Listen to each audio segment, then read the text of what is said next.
taharah, jadi agak lama sedikit supaya kita ibadahnya juga sempurna ya Bapak Ibu ya. Nah, Bapak Ibu yang dirahmati Allah. Kita lanjutkan bahwa tayamum, setelah kita sempurna melakukan tayamum itu bisa digunakan untuk hadas kecil dan hadas besar. Dengan catatan bahwa tidak ada air di situ. Ya, tidak ada keniscayaan atau keistitoahan, kemampuan bahwa di situ ada air yang mencukupi untuk melakukan wudhu ataupun mandi. Kemudian Bapak Ibu, tayamum sebagai pengganti wudhu hanya dapat digunakan untuk 1 kali sholat fardu. Jadi tidak boleh untuk jamak. Ya. Bapak Ibu, kalau tayamum sholat zuhur ya hanya sholat zuhur saja. Sedangkan tayamum boleh dipakai untuk sholat sunnah berkali-kali. Bebas kalau sholat sunnah. Tapi kalau untuk sholat fardu hanya 1 kali sholat saja penggunaannya. Nanti begitu masuk waktu asar, begitu juga tayamum lagi. Kalau masih ada di dalam pesawat. Kalau ternyata waktu asar sudah bisa keluar dari pesawat, maka sholatnya di darat. Nah, Bapak Ibu, kenapa kok seperti itu? Kok hanya untuk 1 kali sholat? Karena dengan asumsi atau pemikiran kita bahwa nanti pada saat waktu sholat selanjutnya siapa tahu sudah ada air. Mungkin turun hujan, mungkin dalam perjalanan bertemu dengan tempat yang mudah airnya. Atau dalam perjalanan dalam kondisi yang sakit pas waktu sholat yang akan datang sudah sembuh, sudah bisa ke air, sudah sanggup untuk ke air. Nah, dari itu sholat yang menggunakan tayamum hanya bisa dipakai untuk menggunakan 1 tayamum untuk 1 sholat fardu. Jelas ya Bapak ya? Jangan Bapak Ibu jangan salah nanti tayamum untuk sholat yang lainnya juga. Aku belum batal. Nah, tapi belum batalnya Bapak tayamum. Bapak mau lanjutkan sholat sunnah sebanyak apapun silakan. Tapi tayamum untuk sholat 1 fardu. Untuk membaca Al-Quran boleh. Selama belum batal, terus nggak masalah. Pak Bapak tutup, terus Bapak buka lagi karena Bapak belum batal, nggak masalah. Tapi khusus untuk sholat fardu, 1 kali tayamum, 1 sholat fardu.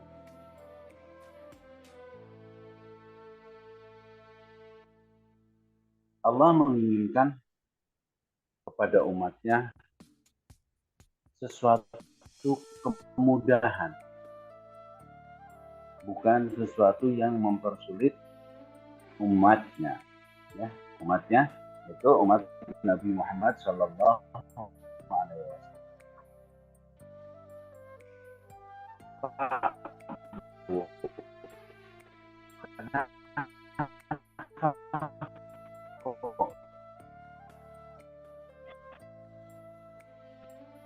Debu dan abiat. Ya. Allah menjadikan bumi ini suci untukku dan umatku. Ya. Pernah menjadikan bumi suci untuk nabi-nabi sebelumku, kata Rasulullah. Jadi yang namanya tanah kotor, umpamanya kecipretan apa pada zaman sebelum Nabi Shallallahu Alaihi Wasallam, Nabi Muhammad Shallallahu Alaihi Wasallam itu najis, tidak dinyatakan. Maka kalau Bapak umpamanya celana Bapak kecipretan air, yang air itu bukan air najis ya, kecipretan tanah itu bukan tanah najis, nggak masalah, dipakai untuk sholat selama itu bukan najis. Kena tanah umpamanya, bajunya kena tanah, nggak masalah, bukan najis. Tapi nabi-nabi sebelum Rasulullah apabila terkena tanah wajib dibuka karena tidak boleh, itu belum dikatakan suci. Nah, atas dasar itulah ya awalnya orang selalu ragu. Banyak yang ragu, aduh kecipratan ini takut najis. Pastikan saja, tinggal dilihat warnanya warna najis bukan, cium baunya, bila perlu dirasain. Oh ternyata ini apa, setelah dirasain baru ini punyanya cicak nih ya. Dan ternyata setelah 3 hal itu dilakukan, dari warna dan bentuknya dilihat, dirasa dicium, dirasa bukan najis, maka tidak najis. Ya Bapak Ibu. Ya tapi jangan sampai kepada dirasa ya. Kalau sampai kepada dirasa, kalau ternyata itu bukan tanah tapi yang lainnya kan bahaya. Nah, Bapak Ibu yang dirahmati Allah.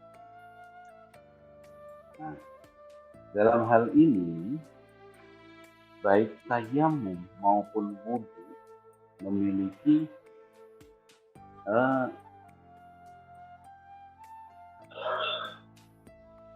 sesuatu yang membatalkan, wudu Bapak ataupun tayamum Bapak itu sekali. Yang pertama, segala sesuatu yang keluar dari 2 jalan depan belakang aurat kita, bawah. Ya, semua yang keluar, baik bentuknya cair, padat, ataupun hanya sekedar angin. Ya, semua yang keluar dari depan maupun dari belakang itu membatalkan wudu. Yang kedua, bersentuhan dengan yang bukan muhrim, perempuan yang bukan muhrim. Ya, itu membatalkan wudu. Kita menggunakan mazhab Syafi'i, saya menggunakan mazhab Syafi'i, maka saya menyampaikan sesuai dengan mazhab Syafi'i. Ya. Bersentuhan walaupun tanpa nafsu, maka batal. Yang ketiga, menyentuh kemaluan ataupun dubur kita. Mohon maaf karena kita berbicara fikih ya, menggunakan batin telapak tangan. Ini namanya batin. Ya, ini batin telapak tangan. Apabila disentuh begini, maka itu batal.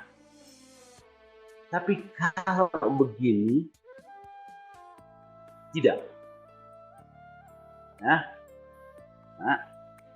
batinnya telapak tangan. Bisa dipahami ya Bapak Ibu ya. Kalau menggunakan batinnya, batal. Kalau menggunakan luarnya atau sininya nggak batal. Tapi milik sendiri.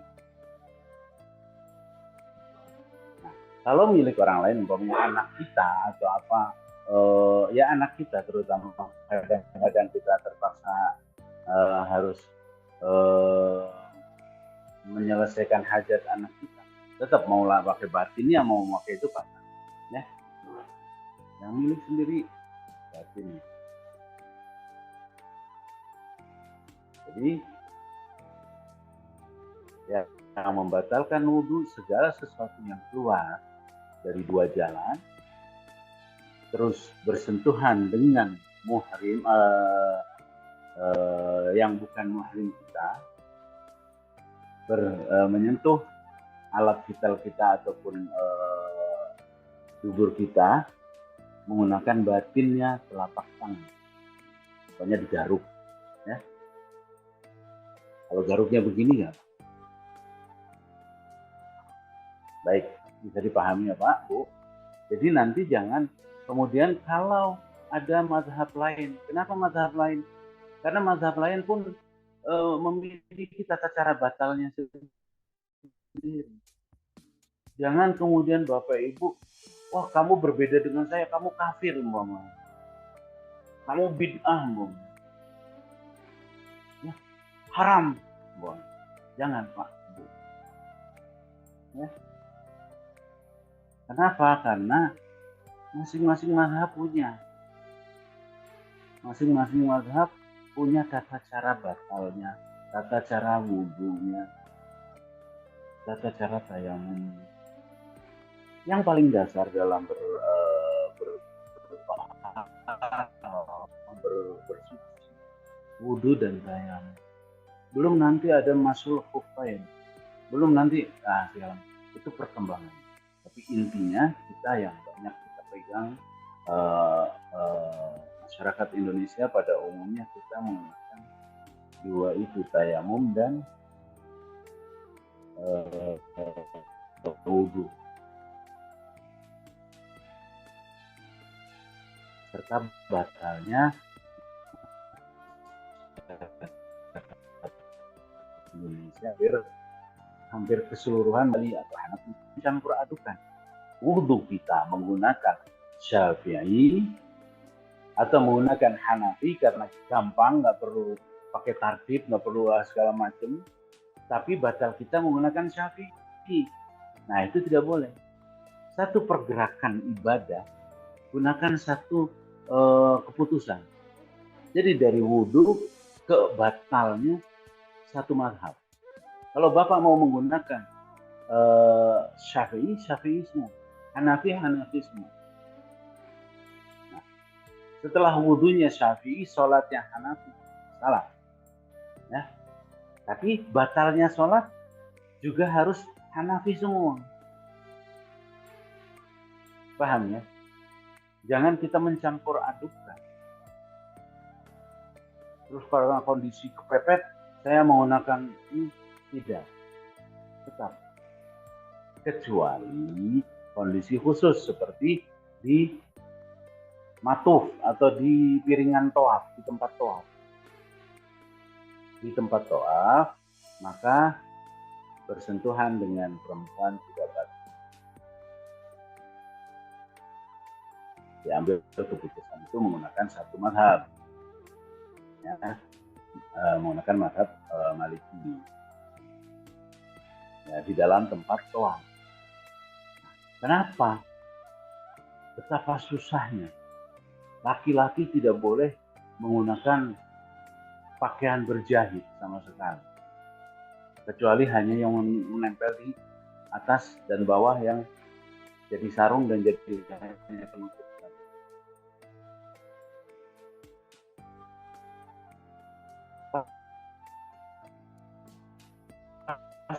Pasti bersentuhan karena auratnya pada saat tawaf sama auratnya pada saat sholat, yaitu seluruh badan kecuali wajah dan tangan. Efek-efek lah kalau bahasa kitab itu apa ya? Ya ini perempuan. Nah, untuk tidak tersentuh sangat susah. Maka pada saat tawaf, khususnya pada saat kondisi umroh, itu menggunakan mazhabnya Maliki ataupun Hanafi. Syafi'i di situ tidak dipakai. Jadi kalau umpamanya dalam kondisi sempit gitu terus kita kesenggol kok batal, kita kayak apa? Karena tawaf kan wajib wudhu, kayak sholat, kayak baca Al-Quran, 3 hal itu. Ya, Ibu yang dalam masyarakat. Nah, kondisi kita dalam mengambil mazhab dalam sebuah peribadatan, ambillah mazhab tapi kamil, jangan dicampur adukan. Ya. Baik Bapak Ibu yang dirahmati Allah, kiranya mengenai toharah, kita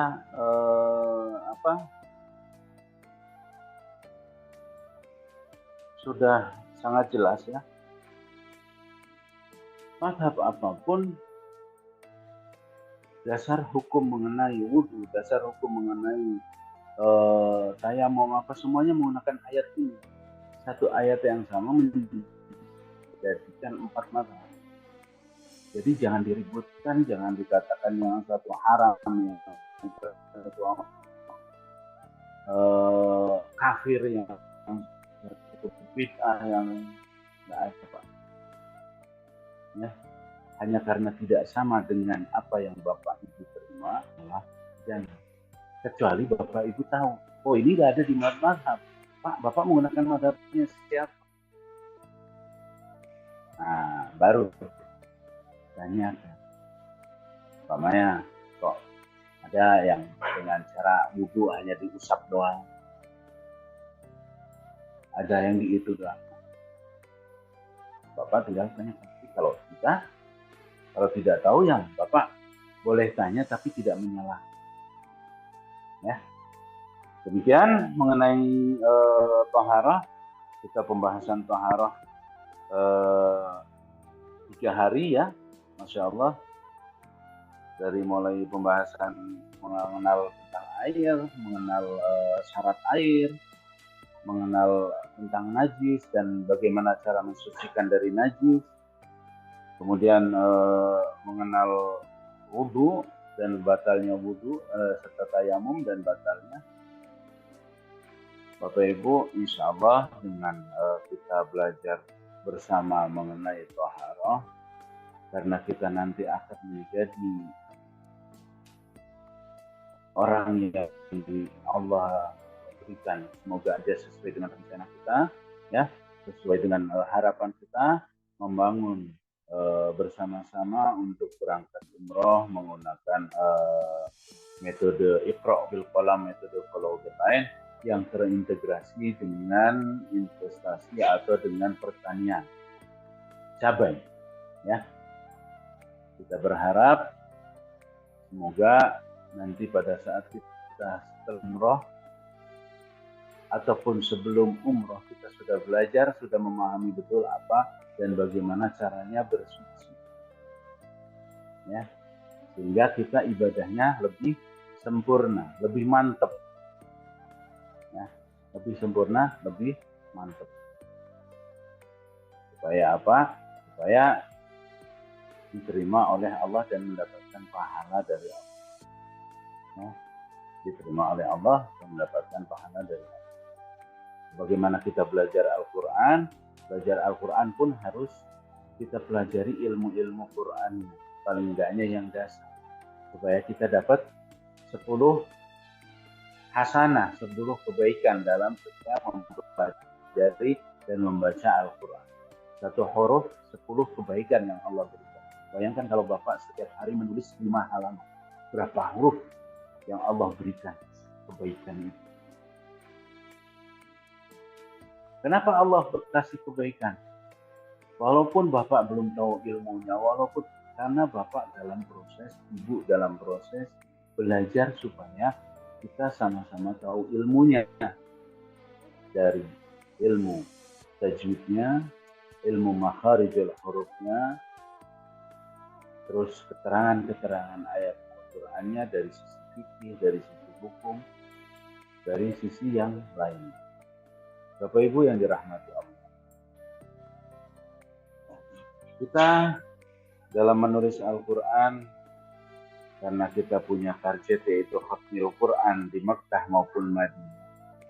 Bapak Ibu, mari menulis Al-Quran, selesaikan penulisannya, jangan menyerah.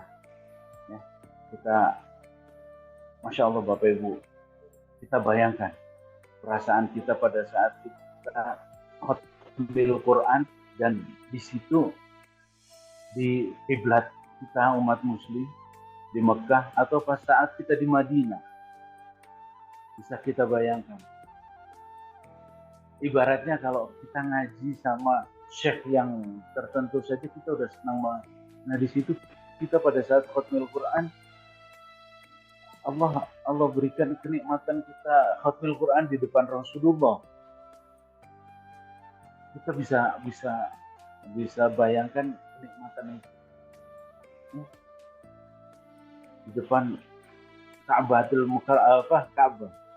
Makkahul Mukarramah. Bisa bayangkan. Ayo semangat Bapak Ibu yang dirahmati Allah, agar program kita berjalan, agar program kita sesuai dengan harapan kita, yaitu kita bertani dan juga menjadikan Al-Quran landasan dan imam kita dalam kehidupan sehari-hari. Ya. Mari Bapak Ibu, selesaikan menulis Al-Qurannya, jangan menyerah. Nah, tolong kami kepada para koordinator memohon supaya ada laporan tulisannya sudah sampai mana. Mungkin sudah ada yang 10 juz, mungkin sudah ada yang lebih cepat daripada kita. Ya, nggak masalah Bu, Pak, tidak masalah.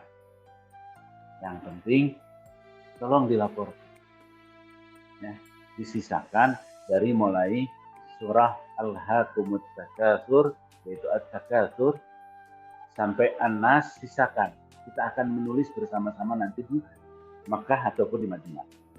Ya, jadi Bapak Ibu yang dirahmati Allah, sisakan itu kita menulis, dan Bapak Ibu tolong selalu ikut Zoom karena kita bareng-bareng belajar supaya kita tahu, oh ternyata Al-Quran pun membahas mengenai ini.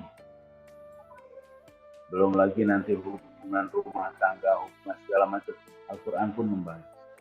Bahkan astronomi, geografi, apa semuanya, Al-Quran pun tidak ada yang keluar dari koridor Al-Quran. Jadi Al-Quran adalah imam kita, guide kita, petunjuk kita, ya, rujukan kita. Maka Bapak Ibu, ayo semangat, bertaninya semangat, menulis Al-Qurannya semangat.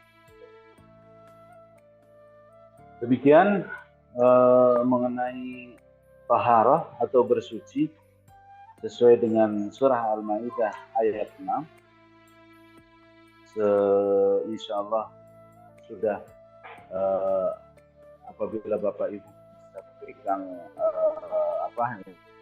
yang kita pelajari bersama-sama dalam keseharian sudah lebih cukup, karena memang iklim di Indonesia tidak sampai yang masul khuffain, tidak sampai yang sistem toharoh yang lain. Saya kira itu sudah lebih dari ya Bapak Ibu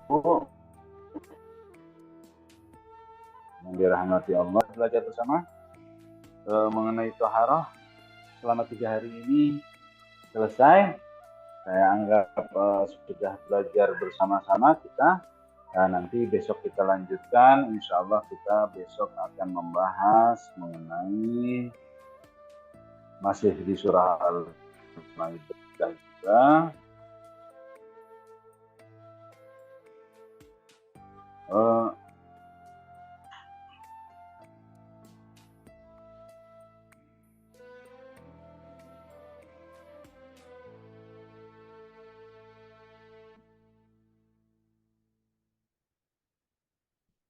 Mengenai kisah pembunuhan Qabil dan Habil. Ya, kisah Qabil dan Habil.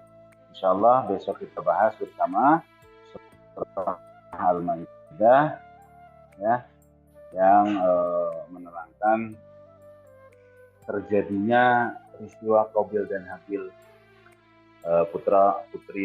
putranya Nabi Adam alaihissalam. Ya.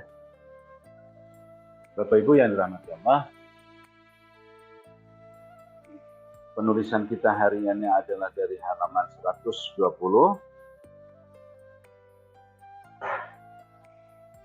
surah Al-Maidah ayat 88. Bapak Ibu, jika ada sesuatu yang mau ditanyakan, bisa ditanyakan di grup atau langsung ke admin, ke Pak Adha, ya, mengenai apapun. apakah kita masih perlu membahas mengenai tajwid dan dia diulang-ulang, atau kita langsung membahas mempelajari bersama-sama mengenai ayat yang kita tulis. Nah, monggo silahkan Bapak Ibu, kita sifatnya diskusi saja supaya pembahasan kita bisa disesuaikan. Ya, demikian yang dapat saya sampaikan. Apabila ada salah ucapan, salah tindakan, salah kalimat atau tidak sopan dalam saya mengucapkan kalimat penjelasan tadi, mohon diampuni, mohon dimaafkan, karena memang terkadang kalau kita berbicara sedikit vulgar, tapi mohon dimaafkan. Apabila ada yang bermanfaat, mari kita manfaatkan bersama, jadikan sebagai patokan dalam kehidupan sehari-hari kita. Sebelum kita tutup, kita sama-sama biasakan sebelum kita tutup dalam membaca Al-Quran, membaca doa khotmil Quran. Karena impian kita adalah khotmil Quran. Ya, mari kita bersama-sama membaca doa khotmil Quran. Allahumma arhamna bil Quran waj'alhu lana imama wa nura wa huda wa rahmah. Allahumma ذكرنا منه ما نسينا وعلمنا منه ما جهلنا وارزقنا آناء الليل وأطراف النهار واجعله لنا حجة يا رب العالمين.